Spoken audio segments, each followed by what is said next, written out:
every year. That's why I proposed, bigyan na lang ng 10,000, diretso lahat, because we can actually do it. And actually, it's increased. More than 300 billion na yung ayuda, Mr. President.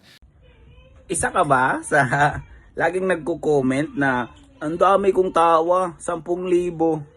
Pakinggan nyo ito kasi parang binubuhay ni Cayetano kasi multo niya to eh. Binubuhay niya sa Senado ngayon yung sinasabi niyang 10,000. Mr. President, may we recognize our Minority Floor Leader, distinguished colleague, Senator Alan Peter Cayetano. The Minority Leader, Senator Alan Cayetano, is recognized. Good afternoon, Mr. Senate President, Majority Leader, colleagues, and of course to the author and sponsor. Alam niyo po, Mr. President, nasa DSWD pa lang po si Senator Tulfo. Nagkakwentuhan na po kami at nabanggit niya doon na priority niya kung paano maging madali, kung paano maging non-partisan or non-political ang paghatag or pagbigay ng ayuda, at isa din yung intensyon paano gamitin ang technology. So I congratulate him for that. Having said that, I just like to articulate something that I think we're all thinking. Short term, medium term, long term. Short term, pagka kailangan mo talaga ng tulong, di ba? Nandiyan na, pasukan na, kailangan ng pangbili ng gamit o kailangan ng panggastos, kailangan mo pera na kagad. Nasa ospital na, kailangan ng pambili ng antibiotic or kailangan ng pan-down or whatever, kailangan or kaya hindi ooperahan pagka walang PhilHealth o kaya walang guarantee leader, kailangan mo na. So there's no question that when we talk about possible dole-outs, there are many situations where you need it urgently and you need it now. So this Senate bill makes it easier for them to get it right away, na walang padrino, walang politika. No? Having said that, Mr. President, I ask that we, as a group, as hopefully people with more wisdom in our age, will come up with the medium and long-term solutions.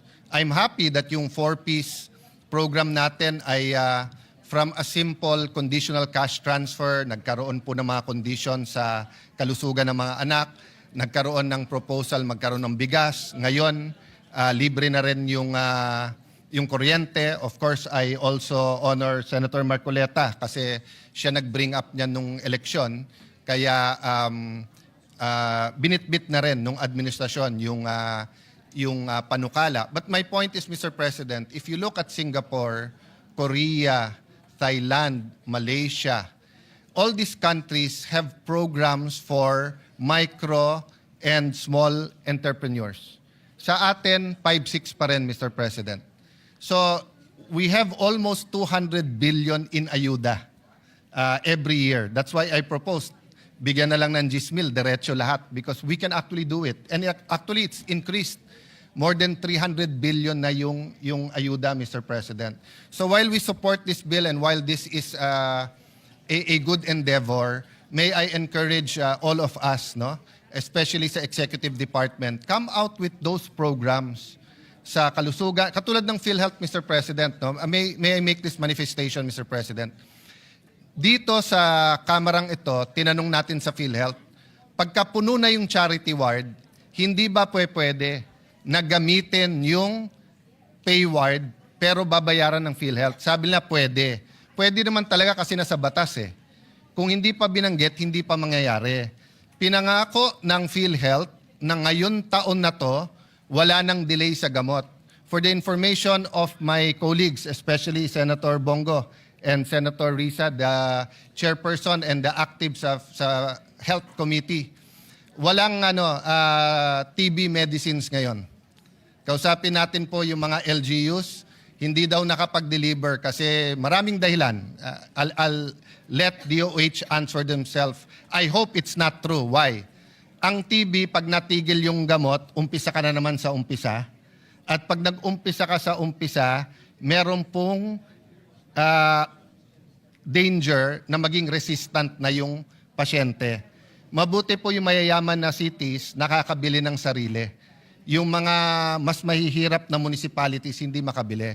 So my point, Mr. President, is that programs that push for independence, creativity, for small businesses, for people to take care of themselves will eventually shove out yung mga dole-outs natin, Mr. President. So it's in my hope na kung gaano kabilis natin napasa ang Senate Bill 155, yung mga programa para sa entrepreneurship, puhunan, kapital, pera pa, mga pondo para sa edukasyon at kalusugan, maipasa natin kagad. Thank you for this opportunity, Majority Leader, Mr. President. Ito yung epic mga kaibigan, no? Ito yung epic na sinabi kasi ni Cayetano noon na pangarap niyang bigyan ng 10,000 bawat Pilipino, no? Tapos, punta ka sa Facebook ni Cayetano. Ang mga comment doon, dami kong tawa, 10,000, no? Namimiss ko ang 10,000, no? Puro 10,000. Ngayon mga kaibigan, ito ay binubuhay ni Cayetano ngayon ang usaping ito sa Senado. No, maybe this is his way to redeem himself, no, sa promises niya during the election.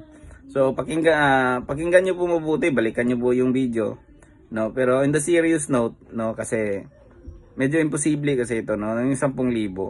Nagrereklamo na nga tayo doon sa 4-piece, di ba? Ngayon, ang 4-piece, pag sila ay kumukonsumo ng 50 kilowatt per hour, libre na. So, tayo mga middle class, tayo magbabayad nun.